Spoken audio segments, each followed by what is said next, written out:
Good morning and welcome to another edition of Let It Be Known. This morning, we're going to talk to the executive director of the Hip Hop Museum, the Universal Hip Hop Museum, which had a successful groundbreaking in the Bronx. But first, let us bring on our president and CEO, Dr. Ben Chavis. Good morning, Dr. Chavis. Good morning, Stacey. How are you? On behalf of the National Newspaper Publishers Association, all of our 230 African American owned newspapers and media companies across America, our distinguished chair, Karen Carter Richards, and our all African American Women Executive Committee, so proud of them. We welcome everybody to this edition of Let It Be Known.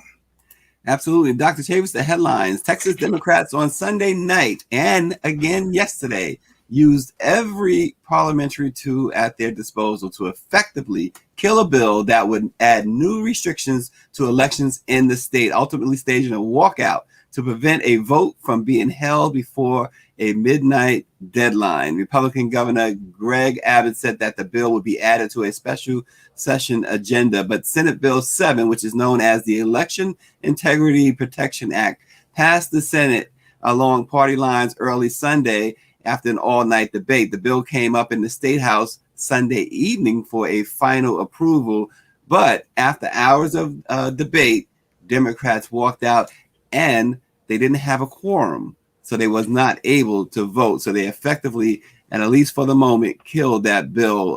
Dr. Chavis, the bill would have banned drive-through voting. It would have limited voting hours.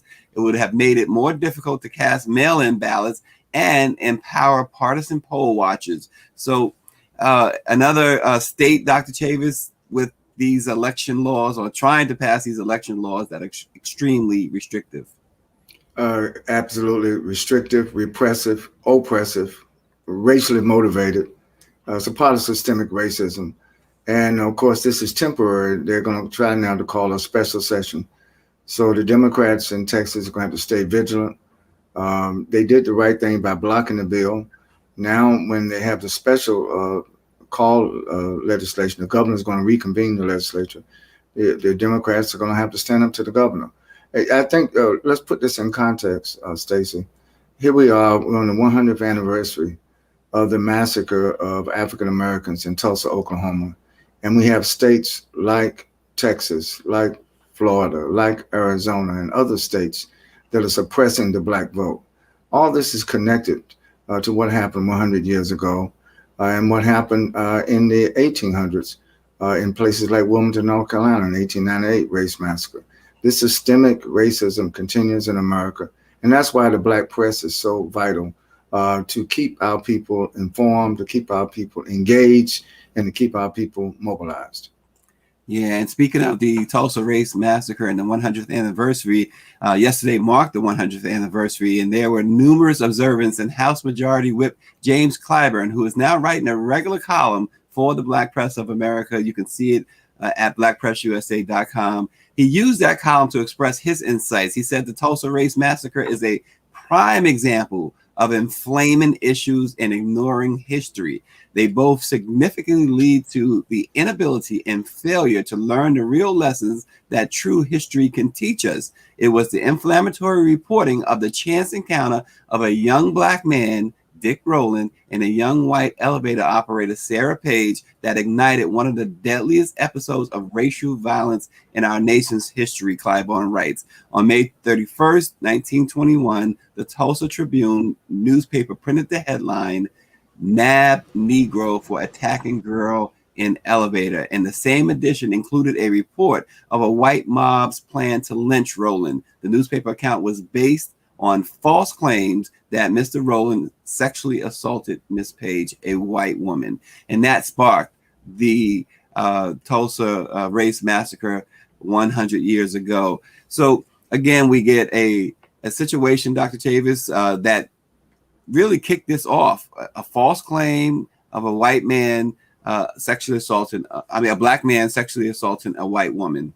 Yes, but the role that the press played, the Tulsa Tribune was the mainstream press in Tulsa, Oklahoma.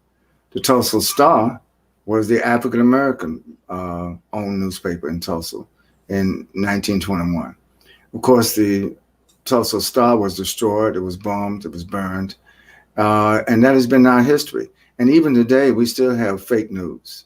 We still have false news. We still have inadequate news in some of these mainstream organs. Again, I keep referring to why we are holding on and pressing forward and moving forward with the Black press of America, so people can get the truth unabridged, so people can get the analysis that's accurate, so that people can respond. Because there's a lot of stuff going on out there, Tracy, not only in 1921, but even today in 2021, we find too much fake news, too much inaccurate news in the news media. And of course, now with everybody having their devices, fake news spreads much more rapidly. You saw what happened 100 years ago, how that article triggered more than 300 African Americans losing their lives, murdered, losing their homes, losing their businesses, losing their communities as a result of that one article. So just think about what's happening today when so much fake news is spread simultaneously across the board through digital platforms, through social media platforms. And people sometimes are caught reacting to things that are just simply not true. Yeah, absolutely. And a footnote to the Tulsa race massacre, the president, Joe Biden, has been in Tulsa. And last night, the Black Press of America was invited to a special meeting that was held virtually from the White House. And today we'll see from that meeting comes that the president will announce today new measures that his administration is taking to narrow the racial wealth gap. We're going to have so much more because he talked about it on his trip in Tulsa, Oklahoma. And so he's going to announce an increase in the share of federal contracts for small and disadvantaged businesses. And also on that call for our publishers of the Black Press to note that there is a pledge to increase federal ad dollars with Black-owned media. So we're going to bring you more on that. Keep watching, keep looking at blackpressusa.com for more information on that. Dr. Chavis, the build out of the Universal Hip Hop Museum is officially underway. Groundbreaking took place and several of hip hop's biggest icons appeared. LL Cool J, Nas, Fat Joe was there. So was Slick Rick. He was there. Chuck D was there as well. But so was this man who's really behind it all, the executive Brother Rocky. of the Universal Hip Hop Museum, Rocky Bucano. Good morning, Rocky. Good morning, Stacey. Good morning, Dr. Benjamin Chavis. How are you? Good morning, brother, and a salute to you and congratulations. The Universal Hip Hop Museum, listen, it's going to have such positive impact, not only in the Bronx, but all over New York City, all over New York State. But we're going to be definitely in touch with you. Can you hear me? I think we've lost some connection with Rocky. Stacey, I lost your audio. I can't hear you guys.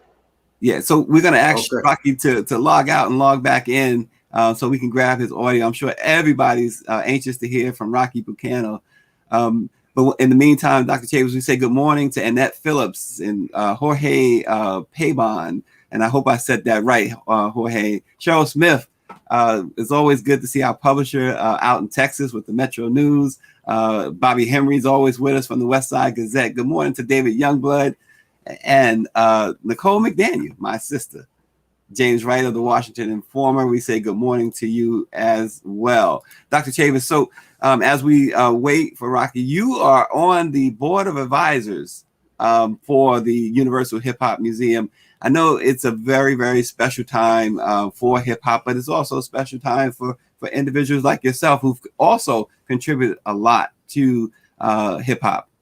Well, thank you, Stacey. You know, I was one of the early defenders of hip hop because when hip hop first emerged in the 1980s, you know, there were a lot of player haters, people who didn't understand the culture, didn't understand the lyrics, didn't understand the videos, didn't understand the language. Although the language and the images of hip hop portrayed the social conditions in our communities that needed to change.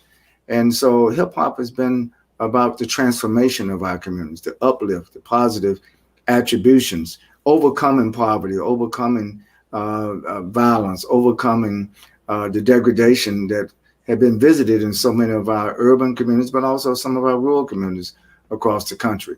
So yes, I'm on the board of the Universal Hip Hop Museum. I'm so proud of what Rocky Bucano and others have done to make it possible for the preservation of the truth. We just talked about earlier the thing about fake news, not getting accurate truth. And now I hear some background noise. There's a car. You probably hear it in the background. I have a very sensitive mic. I'm in Washington, D.C., right on Pennsylvania Avenue, and these noises come up. But let me just say that we hope we can get Rocky back. I think it's a great idea, a great institution. And those of us in the Black press, the role that the Black press has played also in the evolution of our music and our culture. This is also Black Music Month, Stacey. So we celebrate this particular genre of music and culture as we celebrate all of the various genres of music and culture that African Americans, that Black American, all people of African descent have given to the entire world. Yeah, and Dr. Chavis, also what folks can find on Black Press USA, we've put together some accomplishments of the Black press over the past 2 years, and including in that those accomplishments, you mentioned Black Music Appreciation Month. Last year we had a phenomenal Black Music Appreciation Month. We had kicked off actually with Ice Cube. and then followed by Russell Simmons and others. And we're now rejoined by Rocky Bucano. Rocky, everything's okay now. I hear you guys loud and clear now. Very good, my man. Welcome, Brother Rocky. And I was just saluting you, man, for your leadership and for your stick-to-itiveness. It took a lot to get this going, and now with the groundbreaking, we're just so proud of the work that you and others are doing. And we want you to know that the Black press is going to support the Universal Hip Hop Museum. Well, I appreciate all the support, Dr. Chavis and Stacey. And this is truly a dream come true, not just for me, but for many of the, legends of hip hop, to have a permanent home where their contribution to creating this amazing culture can be recognized and celebrated. As a young teen growing up here in the Bronx many years ago, I had no idea that hip hop would become the culture that it has become. I was talking to Flash about this just the other week, and to look back, where we started in the parks to see where it is today, and just to see the impact that it has had on not just communities here in America, but communities all around the world is just so amazing to see and experience. Yeah, and Rocky, it was amazing, as you and I talked before going live, to see folks like Fat Joe, see folks like LL Cool J and Nas at the groundbreaking. Take us back last week. What was that atmosphere like? And I'm sure for you it was going to be electric anyway. But then to have these are superstars to show up, and we saw them with the shovels moving the dirt. What was that like? Well, it was simply amazing because, we only invited, probably 150 people, and then end up turning out to be almost 500 people underneath this tent. And keep in mind, this was one of the first big outdoor events coming out of the pandemic. So to see everybody, coming together after, being inside, quarantine for over a year, everybody was just so excited to see each other. They haven't seen each other probably since last March when the COVID first started, because many of these guys were not able to tour. So they were just filled with love and joy just to be next to each other. So it was quite amazing. I'm thrilled that everybody did come out to support, big up to LL, big up to Nas and Fat Joe. Little Kim was supposed to be there, but she couldn't make it. Slick Rick was in the house. Chuck D was there. Paris from EPMD, Flash, Easy AD from the Cold Crush Brothers, MC Shyrock and Lisa Lee. So we had a lot of women representation as well. And you are throwing out some names. I mean, you talk about legends, man. That has to be so special. Tell us about what can we expect? I know we don't want to get too far ahead because we still that building still has to rise. But what can we expect when those doors open? I believe you targeted 2023. we're still on track for 2023, but there's a little bit of slack there for 2024. We will try to do something very special around the 50th anniversary of hip hop, which is in 2023. But because COVID, we got a late start, so construction is now very compressed. But what people can expect is, a very innovative, state-of-the-art museum that represents all elements of hip hop's cultures, the b-boys, the graffiti, MCing, the DJs, knowledge, and the global perspective as well. So we want everyone to understand why we call the museum universal, because it's more than just where it started here in the Bronx. It's now the world's culture. So we want to make sure that when people come, they get to experience hip hop as they understand it, but actually to also give them some information that helps them to elevate their understanding of the culture as well. Because people don't understand in many cases that hip hop is more than just music. It's a lifestyle now. It's involved in politics. It's involved in marketing and advertising, film and television production. It's involved in every aspect of today's society. And we need to show that evolution of the culture, so that that today's generation and generations to come understand how it started, the entrepreneurial spirit, the political spirit of the culture, the social justice issues that the culture has addressed over the many years. All this is very important to what we're going to be producing inside the museum when we open.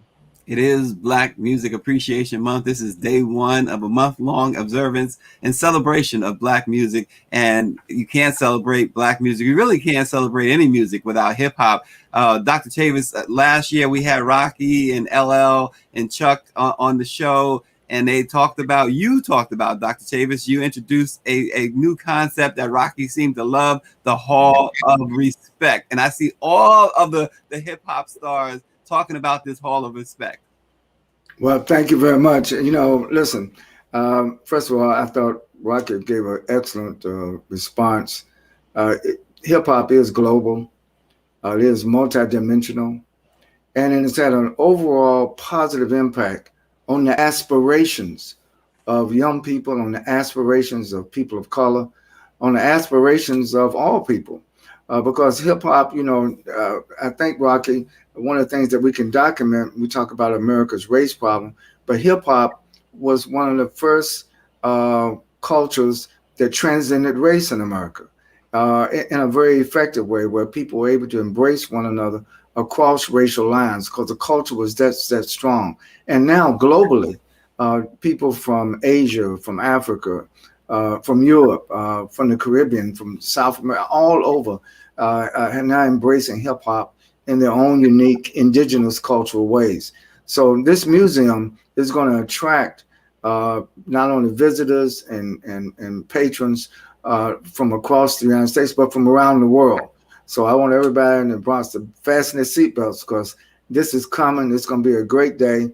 And certainly on the 50th anniversary of hip hop culture, Rocky, again, we just can't thank you enough for being the lead on this for so many years. Well, thank you. And I want to make a special announcement, Dr. Chavis.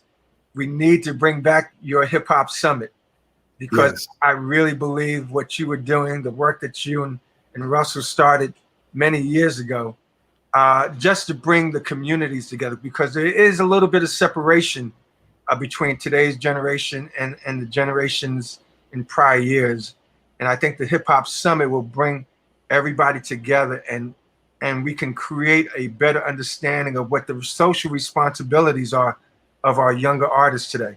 Exactly. Well, look, let me also make an announcement back to you. The Black press and the Black church and the Latino press and the Latino church, all of our institutions, we pledge, even our HBCUs, we're going to reignite the Hip Hop Summit Action Network. We're going to reignite, and Rocky, the initial theme of the Hip Hop Summit was taking back responsibility. While we defend the artist's right of freedom of expression, but with freedom comes responsibility. And I'm so thankful. You look at a lot of the work that our great icons are doing now in terms of community development, urban development, rural development. The RIAA did a study to show that of all the genres of music, and this is something most people don't know, Rocky, hip hop artists give back to the communities that they are from more than any other genre of music. But how very seldom does hip hop get credit for that. This is true. This is true. And, as a cultural institution that's coming up, our social responsibility is to empower community, Yes. not just where the museum is, but all around the world as well. Yeah. So, we need to collaborate. We will collaborate on, creating these programs, educational programs, social programs, and economic development programs, because our vision for the museum is to make sure that it is at the center of all things hip hop. Exactly. It's more than just a museum. It really is an institution that we're building. And Rocky, well, two quick questions from our viewers, James Wright and David Youngblood. James is asking, what is the future of hip hop? But David Youngblood is also asking whether or not the museum will be interactive. Well, Microsoft is our official technology partner. You may not know this, Dr. Benjamin Chavis, but Microsoft stepped up and made a $5 million gift to the museum just a few weeks ago. That's great. And, here's the leading technology company based in Seattle that really doesn't have any real connection to hip hop, but they took the leadership role to step up in front and make this significant gift to the museum.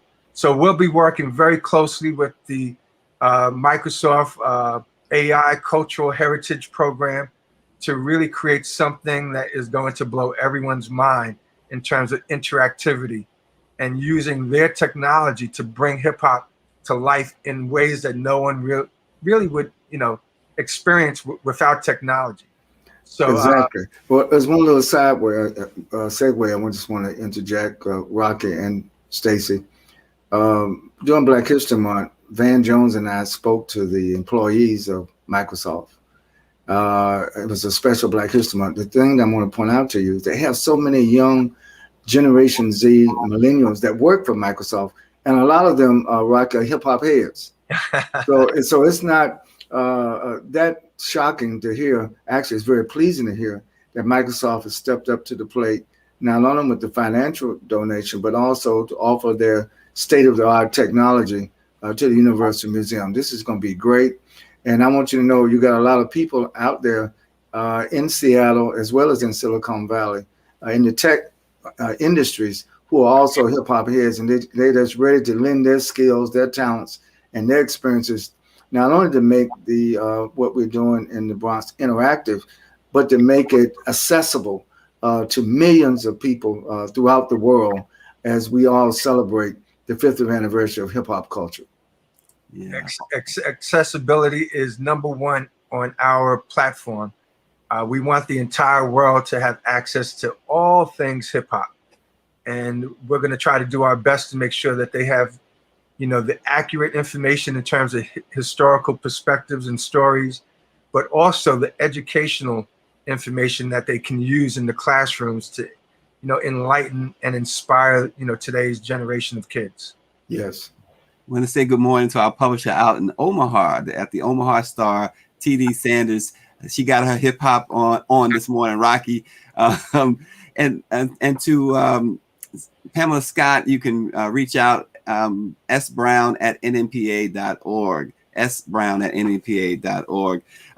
Rocky, so we're talking about the museum, of course, and it's going to be fantastic, but tell people what this means to that immediate community, because a lot of great stuff with the construction and housing is going on there. Can you enlighten folks about what's going on there in the Bronx?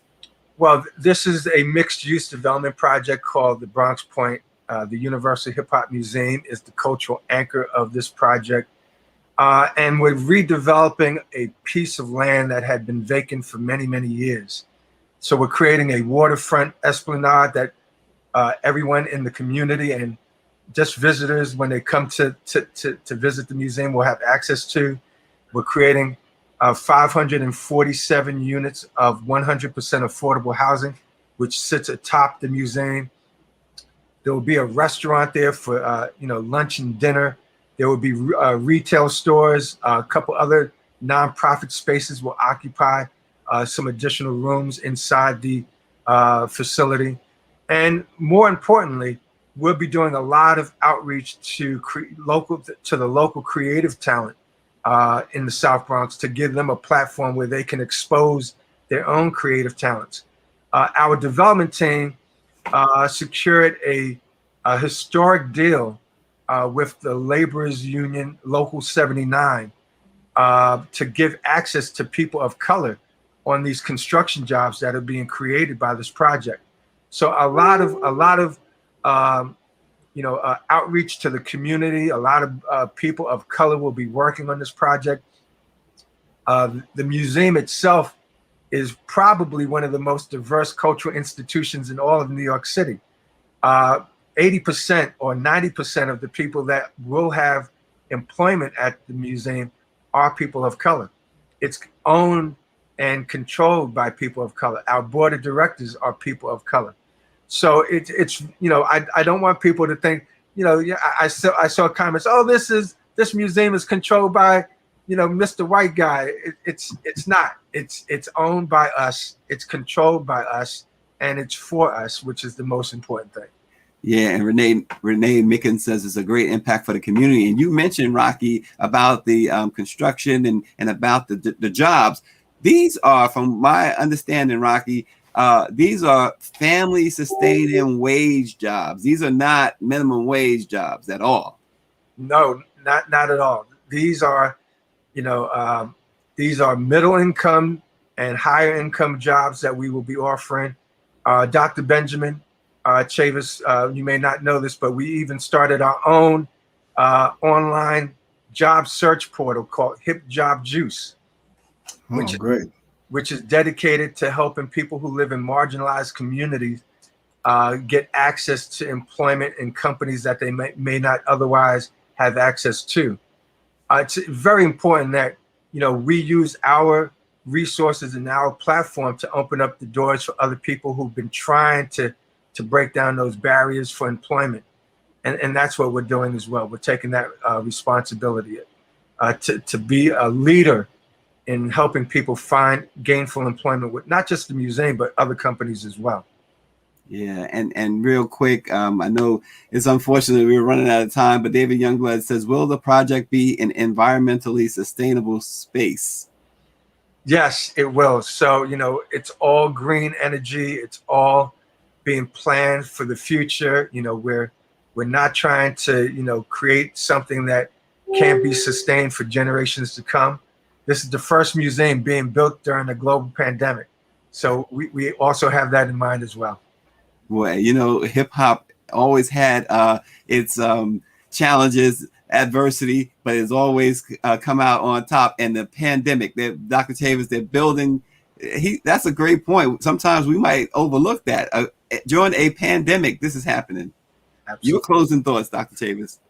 Well, again, to me, what Rocky has just explained and given us vital information on is a testimony to the strength, to the perseverance, and to the future of the culture.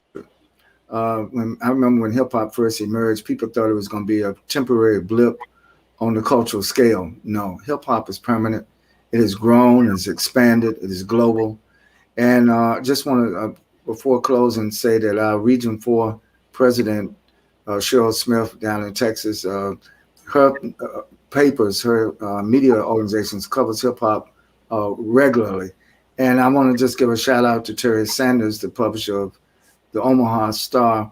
That's one of our founding newspapers in the NNPA. And of course, Terry won't mind me announcing that she's also the mother of Simone Sanders, who's the special assistant to the vice president of the United States. So the Black Press, Rocky, we're going to be with you. Not only the groundbreaking, we're going to be with you throughout this whole process, and periodically we got to have you back, man, so you can give us updates on the evolution of the Universal Hip Hop Museum so we can be mutually supportive. Thank you. Yeah, Rocky knows, Dr. Chavis, that this is not Run's house. This is Rocky's house. He can come back anytime. So, and also, listen, this is a great way to kick off Black Music Appreciation Month. And it's also a great way toward the end of the month to help end it, because the National Newspaper Publishers Association, the Black Press of America, is having its annual national convention. There's going to be some music stars there. www.virtualnnpa2021.com is where you can register. It is free, thanks to Dr. Chavis, our chair, Karen Carter Richards, and the entire executive team. This year's convention runs from June 23rd to June 26th. And again, registration is free at virtualnnpa2021.com. Let it be known, in the words of Tupac, remember one thing: through every dark night, there is a bright day after that. So no matter how hard it gets, stick your chest out, keep your head up, and handle it. We'll see you tomorrow.